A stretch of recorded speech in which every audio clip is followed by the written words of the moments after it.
जी, संविधान के बारे में कुछ मुख्य बातें बताइए।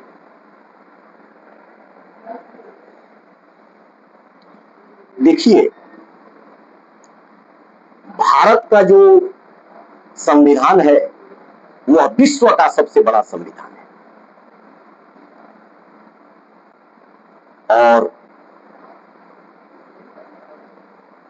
जिसको और वह विश्व के अन्य देशों से जैसे अमेरिका हुआ, फ्रांस हुआ, जर्मनी हुआ, रसिया हुआ, चाइना, ये सारे देश के सारे संविधानों को पढ़ करके हमारे संविधान सभा के जो भी मेंबर्स थे वो सारे विश्व के सारे संविधानों के बारे में पढ़ करके और तब हमारा संविधान बना।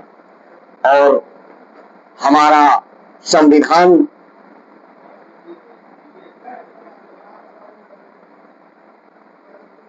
सारे देशों से निचोड़ लेकर के विश्व का सबसे बड़ा संविधान बनाया गया। और हमारे संविधान में 11 अनुसूची, 22 परिशिष्ट और उस 11 अनुसूची, 22 परिशिष्ट और 296 पेजेज हैं। इतना ही नहीं, इस भारतीय संविधान को बनाने के लिए सच्चिदानंद सिन्हा को संविधान सभा का अस्थायी अध्यक्ष बनाया गया और बाद में डॉक्टर राजेंद्र प्रसाद को अस्थायी अध्यक्ष बनाया गया। और हमारे जो बाबा साहेब भीमराव अंबेडकर थे इस संविधान सभा के मुख्य भूमिका में थे और इन्होंने संविधान में बहुत कुछ दिया।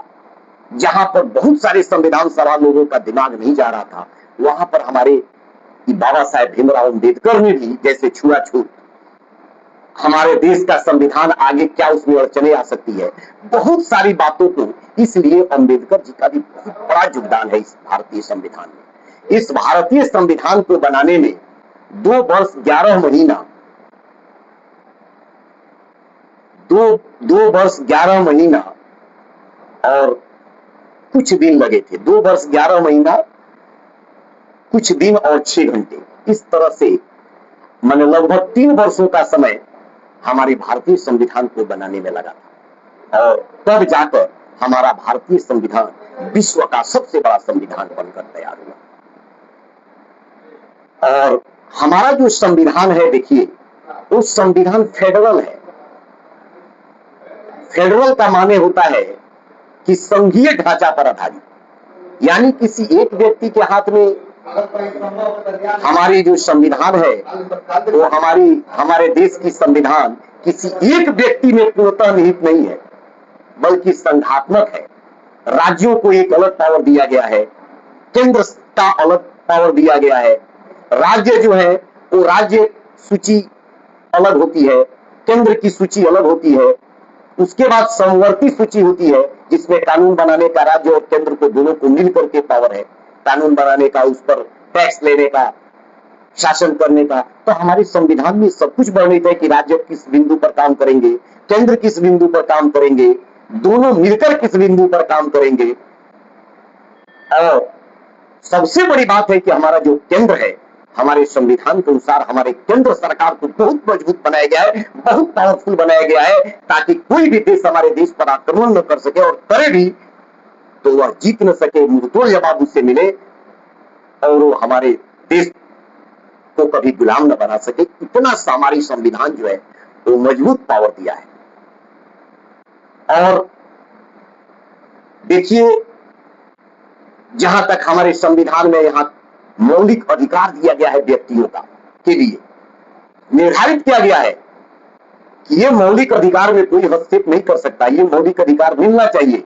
जैसे बोलने की स्वतंत्रता, पूजा पाठ करने की स्वतंत्रता, देश में कहीं भी घूमने की स्वतंत्रता आदि बहुत सारे मौलिक अधिकार भारतीय नागरिकों को दिया गया है।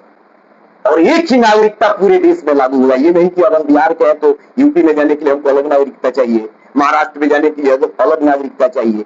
इस तरह का भी प्रावधान हमारे संविधान में नहीं। इतना ही नहीं, हमारी जो भारतीय संविधान है इस मौलिक अधिकार के साथ मौलिक कर्तव्य को भी जोड़ा गया है, क्योंकि अधिकार और कर्तव्य दोनों एक सिक्के के दो पहलू होते हैं और दोनों साथ साथ चलते हैं।